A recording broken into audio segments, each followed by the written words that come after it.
Guys, today on our deep dive fantasy sports strategy, fantasy basketball strategy, we're going to talk about how to spot a breakout player.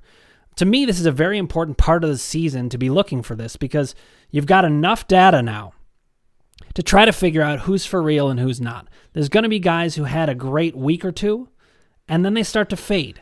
And you're going to have these veterans that are playing out of their minds, and you're like, wait a minute, I've seen you before. So what we want to do is try to distinguish for people who are watching, how can you know when there's a fantasy breakout or not? What are the telling signs? Ross, you start us off because Casey claims to not know fantasy basketball too much. Well, let me tell you, the most important thing with a breakout player is playing time.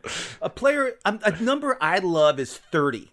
30 minutes, if it's under 30, I get a little nervous. If it's 30, 35, I'm happy with it. That's a great sign of a breakout player because he's getting playing time. A good like player to talk about right now is LaMelo Ball. He plays for Charlotte. He's getting points, he's rebounds, assists, steals. He's averaging like 2 steals a game. He's unbelievable.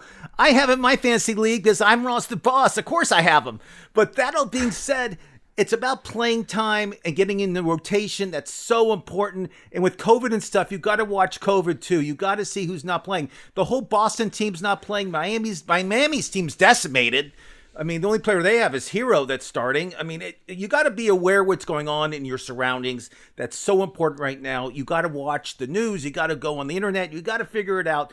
But playing time is the most important thing for Ross the boss. Well, and I'm again, since Dan's already pointed out my deficiencies, I would like to add an assumption. I would assume it's more than just playing time. It's got to be some level of usage within that playing time because you can play 30 minutes a game, but they can be empty minutes depending on on the team you play or the other players you play with maybe being too ball dominant. So I'm assuming there's some usage per minute statistic that becomes very important as well. That's a very good observation. And, that was not only very wise, but it also showed a little bit of not knowing that much. I've been paying because, attention. yes, there is that statistic. So one way you can look at that is average stats. Now, here's the thing. You want to be a little careful with average stats because you could pull up average stats and click like rankings by average stat and find, whoa, this guy's at the top of the list. He's like the number 5 player on average. But if you click on his game log, he's played 1 game, and it was a good game. You got to be a little careful about average stats. So actually, I actually like to start by looking at stats in total and then going to average stats. You really need to look at both together. Ross, is that something you do? I do. I mean, I actually look at the game logs. I look at the past 5 games they played and make sure it's consistent, make sure it makes sense. Because you're right. Because of the COVID right now, I hate bringing up COVID. I hate that word, but I say it. I have to say it. You'll see players that haven't played all season that come out of the woodwork. They haven't played all year. They're getting 30 minutes because the team has no choice. What are you going to do? You're playing with 7 players. That's the least you can play on a team. And if you don't, you got to play guys that never get playing time now. So you got to look at the game logs. You got to look at a lot of stats like that. But I always go back like 5 or 6 games and just see like what's going on with them. If they're just guys that are playing because somebody's hurt or because of the COVID situation, 1 or 2 games, it's not a guy you want. Yeah, and I think looking at just averages might be misleading in another way too, because if somebody's averaging 21 minutes a game, but that's been going down if you look at the last 10 games from 27 minutes to 24 minutes to 17 minutes to 12 minutes, that average probably looks okay, but he's actually getting less and less playing time. Whereas if somebody's trending in the right direction, that would be an important thing too. So Ross, I think it's a brilliant idea that you look at the game logs themselves. And another thing is this, Casey, another thing is this, and Dr. Dan, I mean, you look at a guy like Gordon Hayward, he left Boston, went to Charlotte. He said, I'm going to take this team underneath my wing. I'm going to be the guy on the team. He's playing that role. He's a breakout player this year. I know people drafted him. I know he wasn't like a surprise player, but people didn't draft him that high. Now his value is up here because he's on a team that's winning, and he's the main guy that's scoring on the team, and the guy's like having a great season. So a guy like a sleeper like that, I call him a sleeper. I mean, what do you guys think? Hey, I mean, he wasn't a guy. A value pick. Yeah. Yeah. I mean, he wasn't that high on my list. He really wasn't. I mean, he looked awful in Boston. He wasn't comfortable there. It wasn't his situation. He wasn't the player like he was in Utah. You know, I'm right. And that all being said, that for me, that's like a sleeper guy. That's a guy that's coming out of the woodwork, and now he's showing his potential again that he had in Utah. Yeah, see, I actually would call him more of a sleeper pick than a value pick, because a value pick is somebody who you see consistently the same stuff, but the value is not being appreciated, whereas a sleeper is somebody who's going to play at a different level. I mean, we know Gordon Hayward, when he was in Boston, he didn't even know how to stand upright. He messed up his ankle. I mean, it just right from the start. I just want to turn to our fans for a second and ask them what they think about how we're seeing breakout players. How do you guys see the breakout stars? How do you tell what's real and what's not? If you haven't clicked subscribe, please do. Hit like, ring the bell for notifications, and put your comments below. But I also want to say, Casey Scheinwald, who are you? Well, I want the listeners stats to comment that I might actually have learned something in these first few segments we've done on basketball. This is good. Look, this is why you guys want to watch, because I started out football way behind these guys, and I really got close to catching up by the end, I think. Casey, by the end of the season, you're going to be a fantasy monster. So let's talk about another thing. Team context matters. So that can matter in all kinds of directions. It could be that somebody was out due to COVID, and you're like, wow, they're having a great week, and you just don't take the time to analyze it. So one thing I want to say, no matter what you're doing, take your time. You actually want to invest time in this.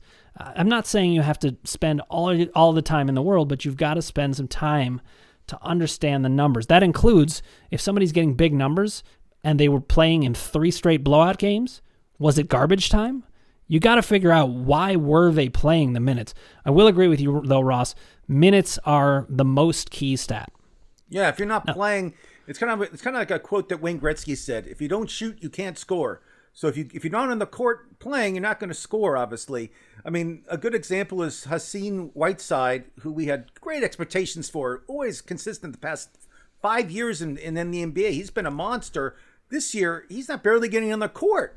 And if he's not getting playing time, he wants to be traded, but he can't be traded because salary is so high. No one wants to take on that salary. It's astronomical. It's crazy. It's no one wants it.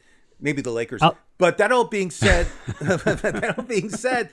he's a great example of, like, he can't get on the court to play, so he's not going to have any points. That's why I dropped him 2 weeks ago. I'll tell you one person who does want Hussein Whiteside. I didn't know if Casey, if you were going to tell him. Well, no, it's his brother Hussein. He's talking about his brother. Hussein, right. But I know one person who does want Hussein Whiteside's salary, and it's Hussein Whiteside. So do we have any other comments about how to spot a breakout? Let's have one comment before we end on how you rule out a breakout. How do you find a guy who's like, he looks like a breakout, not buying it, total fool's gold? You each can have one comment. Casey, I'm going to let you go first because you're becoming an expert.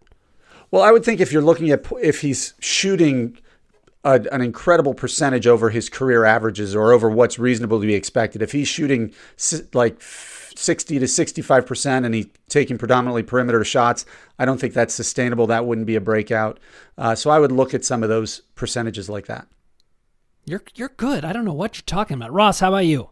You got to look at, especially now with COVID, injuries, personal reasons not playing. A guy named Kyrie Irving who plays for the Brooklyn Nets.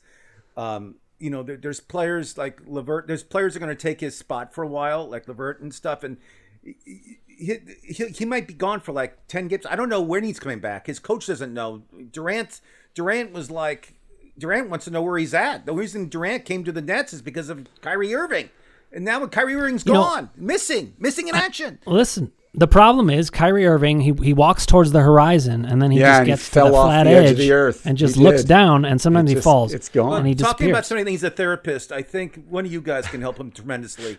But I mean that's a good Casey, example. It's you. Thank you. You got to look at this situation, why they're scoring so many points. Is it because they're the main guy now? Probably not. It's probably because of an injury or because of COVID. So you got to realize that, like last week I had Durant out for the whole week, and I played this guy named Casey Scheinwald, played his team. Hey. I was worried about it. I couldn't sleep at night because I knew my best player was not playing, and Casey was like at home just smiling. He was like smiling in his bed like this, smiling away, and I ended up winning the week. You know why? Because I'm Ross the Boss. We haven't played each other yet. We played each other last week.